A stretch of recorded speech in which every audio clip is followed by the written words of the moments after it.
Good morning and welcome to the KTLA Morning News at 11 o'clock. I'm Lauren Lister. And I'm Lindsay Pena.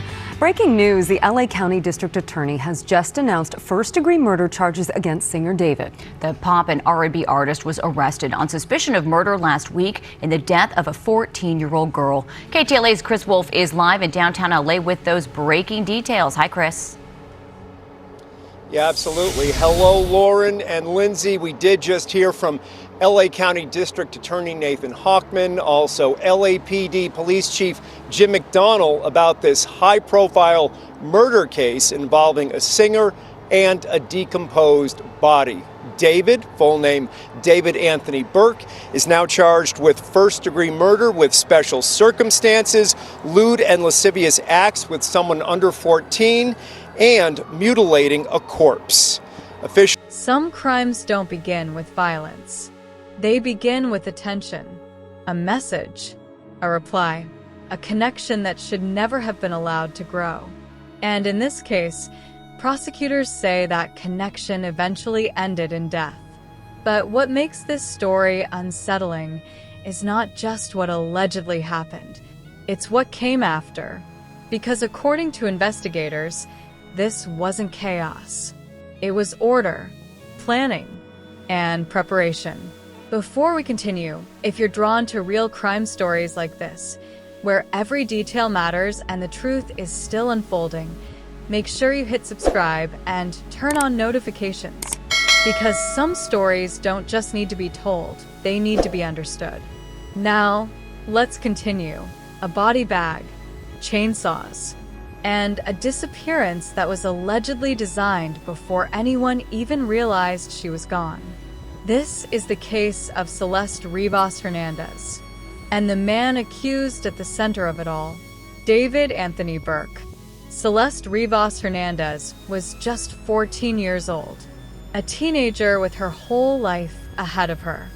Friends described her as quiet, emotional, and searching for belonging in a world that often felt too big for her. Like many teens, she lived part of her life online, where attention feels close even when people are far away. And that is where prosecutors say she met him, a rising public figure in music circles known as D4vd. What began as online interaction, according to investigators, slowly turned into something far more complicated. Something secret, something hidden, something dangerous. Authorities allege that Burke and Celeste developed a private relationship, not publicly acknowledged, not disclosed, and, according to prosecutors, not appropriate given her age. But in the digital world, boundaries blur easily. Messages become emotional. Emotional becomes personal, and personal becomes dependence. Investigators argue this created an imbalance where Celeste became emotionally attached while also being vulnerable. And that imbalance, they say, is where the foundation of this case was built. Friends and online observers later reported changes in her behavior. Periods of silence, sudden emotional shifts, but nothing appeared criminal at the time. Nothing looked like a tragedy forming. Just a connection, just conversations, just another digital relationship in a world where millions exist every day. Then came April 2025. According to investigators, this is when everything changed. Celeste disappeared. No clear explanation, no immediate answers, just silence. At first there was confusion, search efforts, uncertainty, but behind the scenes, prosecutors claim something far more disturbing was already unfolding. Because while people were asking where Celeste was, investigators now believe someone else was preparing for the worst possible outcome. Months later, law enforcement began piecing together digital traces, search history, purchases, delivery records, and patterns that, on their own, might have seemed strange, but together painted a specific picture. A body bag was allegedly ordered, chainsaws allegedly purchased, tools associated not with panic but with disposal. And according to prosecutors, these items were not bought before the disappearance. They were purchased after, which raises one central question investigators continue to focus on. Why prepare for something after it has already happened, unless you expected it? Prosecutors allege Celeste Rivas Hernandez was killed in April 2025, and after her death, Burke allegedly took steps to ensure the body would never be discovered. They described this not as a spontaneous act, but as a structured response, a methodical attempt to control what happened next. If proven true, experts say this behavior aligns with post-crime control patterns. Not panic, not emotional breakdown, but calculation, containment, concealment, and consequence avoidance. In this mindset, the focus is not the act itself. It is what comes after.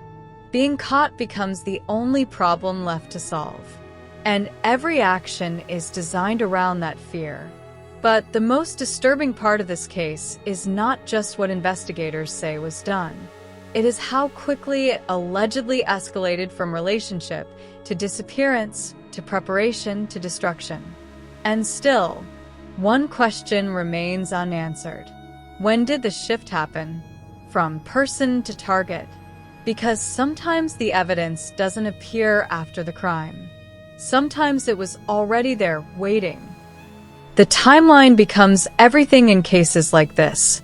Because once violence is alleged, the question is no longer just what happened. It becomes when did it happen? And what did people miss before it was too late? Investigators say Celeste Rivas Hernandez was last seen in April 2025. After that point, there is no clear public movement that confirms her safety. No verified communication that fully explains her location. Just gaps. And in criminal investigations, gaps are never empty. They are clues. At first, the disappearance did not immediately trigger national attention. That is often how these cases begin. Quiet, confusing, uncertain. A missing teenager is reported, but without immediate evidence of foul play, cases can initially move slowly.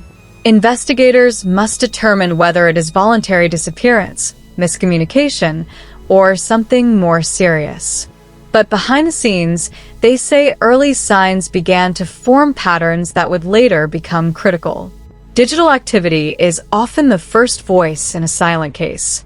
Phones, accounts, search history, location data. Even when someone is gone, their digital footprint can remain active longer than expected. And investigators say it is here that the first major contradictions appeared. Because while Celeste was reportedly missing, other activity allegedly did not match what would be expected in a disappearance situation. There were signals tied to devices and accounts that investigators began analyzing closely. And then came something more disturbing. Financial and purchase activity that allegedly did not align with the missing victim, but instead aligned with preparation. According to prosecutors, after Celeste's disappearance, certain online orders were placed.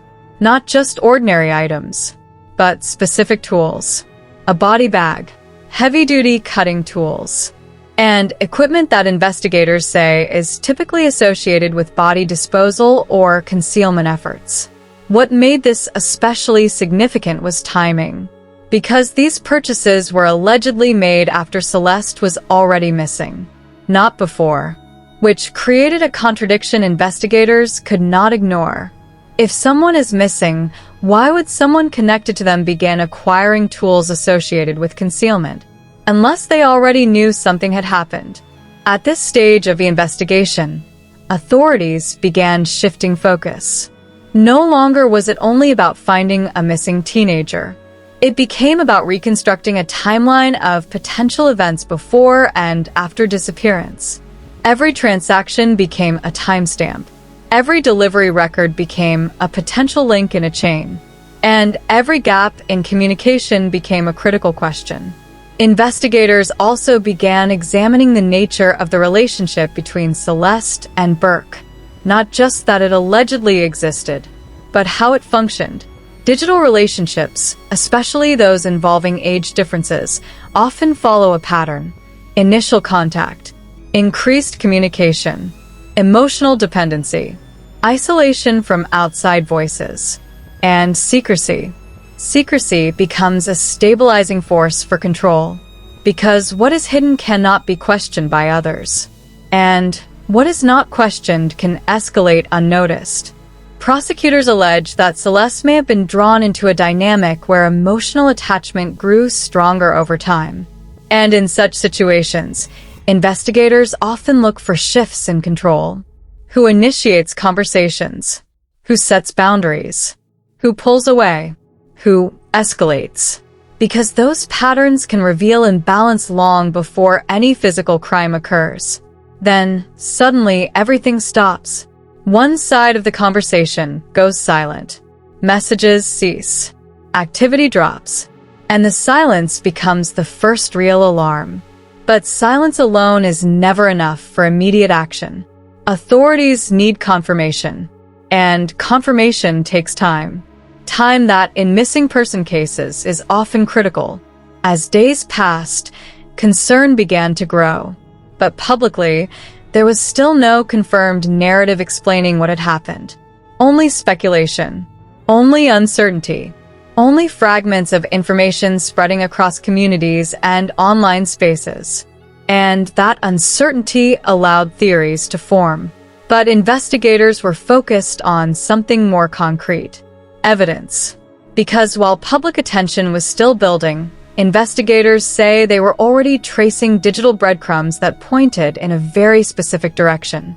Purchases linked to concealment tools, timing that aligned with disappearance, and a developing theory that this was not a spontaneous event, but a controlled sequence. In criminal psychology, sequences matter. A sudden act of violence often leaves chaos, but a planned sequence leaves structure. And structure can be traced backward, step by step, decision by decision, purchase by purchase, until a pattern emerges. And investigators say that is exactly what began to form here. But even with early indicators, nothing had yet been physically confirmed. No public discovery. No official confirmation of remains. No final closure. Only an investigation moving forward slowly, carefully, and quietly building towards something much larger. Because at this point, one question still remained unanswered at the center of everything. If Celeste was gone, where was she? And more importantly, there comes a point in every criminal investigation where the story stops being just about events and becomes about what can actually be proven in court. Because in the eyes of the law, suspicion is not enough. Even strong evidence is not enough on its own. Everything must pass a single test. Can it withstand cross-examination beyond reasonable doubt? And that is where this case now stands. According to prosecutors, the narrative they are building is structured around a sequence of claims. They allege that Celeste Rivas Hernandez was last seen in April 2025. They further allege that her disappearance is directly connected to David Anthony Burke. And they claim that shortly after this disappearance, a series of online purchases were made that included items such as a body bag and cutting tools. In their interpretation, these purchases are not random. They are not coincidental. They are, in their view, consistent with an attempt to conceal or dispose of a body. But in court, interpretation is not the same as proof. The defense position, as it stands publicly, is not a detailed alternative narrative. It is fundamentally simple, not guilty. And in legal terms, that statement carries weight, because it means the burden of proof remains entirely on the prosecution. They must prove not only that a death occurred, but that the accused is responsible beyond reasonable doubt. This is where the evidence becomes central, because the prosecution's case relies heavily on digital and circumstantial evidence, purchase records, device activity, timing of events, and alleged behavioral patterns after the disappearance. Individually, these pieces can raise suspicion, but in court, they must form a chain so strong that no reasonable alternative explanation exists. Digital evidence, for example, can show that certain items were ordered, but it does not automatically prove intent. A purchase history can show what was bought, but not always why it was bought.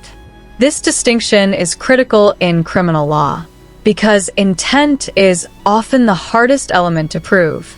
And in cases involving alleged concealment, intent is everything. Forensic interpretation of timing is also central to the prosecution narrative. They argue that purchases made after the disappearance indicate knowledge of an outcome. But the defense could challenge this by questioning, who actually made the purchases? From which device? Under what circumstances? And whether any direct evidence ties those actions to the accused beyond assumption. Then there is the physical evidence aspect. Prosecutors reportedly rely on the discovery of remains in a vehicle linked to the investigation. If properly confirmed in court, this becomes the most significant piece of evidence in the entire case, because it shifts the case from theory to physical reality. The mutilation of a corpse is the least serious. So if they can somehow fall on that and avoid either the sex crimes or the murder itself, that would be a huge win for the defense. However, even then, courts still require additional proof. Identity confirmation, cause of death, and direct linkage to the accused. This is where many high-profile cases become complex. Because even when remains are found, the legal question is not only what happened. It becomes who is legally responsible, and that requires a complete evidentiary chain. From last known contact, to death, to disposal, to connection with the accused. Any break in that chain creates reasonable doubt. Psychological interpretation also enters the courtroom, but carefully. Prosecutors may argue behavioral patterns, such as alleged post-incident purchases, suggest awareness and concealment behavior. But psychologists and defense experts can challenge these interpretations by offering alternative explanations, stress responses, misattribution of actions, or lack of direct behavioral linkage. In court, psychological framing supports arguments, but it does not replace hard evidence. What makes this case particularly sensitive is the age of the victim. In court, this significantly influences how juries perceive the emotional weight of evidence. But legally, emotional impact cannot override legal standards. Even emotionally powerful cases must still meet the strict requirement of proof beyond reasonable doubt. At this stage, the case exists in a legal tension point. On one side, prosecutors presenting a structured narrative built from digital traces, purchases, and alleged physical findings. On the other side, a defense maintaining a presumption of innocence and requiring every claim to be strictly proven. The first-degree murder with special circumstances, and again, those special circumstances are lying in wait. That Celeste went to Mr. Burke's home on the night of April 23rd, 2025, as alleged in the complaint, at his invitation, and again, was not heard from again. The second is a special circumstance being that this murder was committed for financial gain. As the evidence will show in court, the financial gain was for Mr. Burke to maintain his very lucrative musical career that Celeste was threatening on that particular night. The third charge, in addition to lying in wait and for financial gain, is murdering a witness to an investigation. And between them, a court system tasked with separating inference from fact. So what would actually need to be proven in court for conviction? First, that Celeste Rivas Hernandez is confirmed deceased through reliable forensic identification. Second, that the death was unlawful and not accidental or unrelated. Third, that David Anthony Burke directly caused or participated in that death. And fourth, that any post-event actions, such as alleged purchases or concealment efforts, were knowingly connected to that act. Without all four elements proven together, a conviction cannot legally stand. Until that point is reached, everything remains in the category of allegation, investigative theory, and prosecutorial argument, not judicial fact. And so the case remains open in its most important phase. Not the investigation, not the media narrative, but the legal process itself, where claims must survive evidence testing, where assumptions must become proof, and where the final version of this story will not be written by investigators or prosecutors, but by the court. Because in the end, criminal cases are not decided by what seems most likely. They are decided by what can be proven, beyond reasonable doubt. If you want to stay updated on true crime stories, investigations, and in-depth reports like this one, subscribe to this channel and turn on notifications.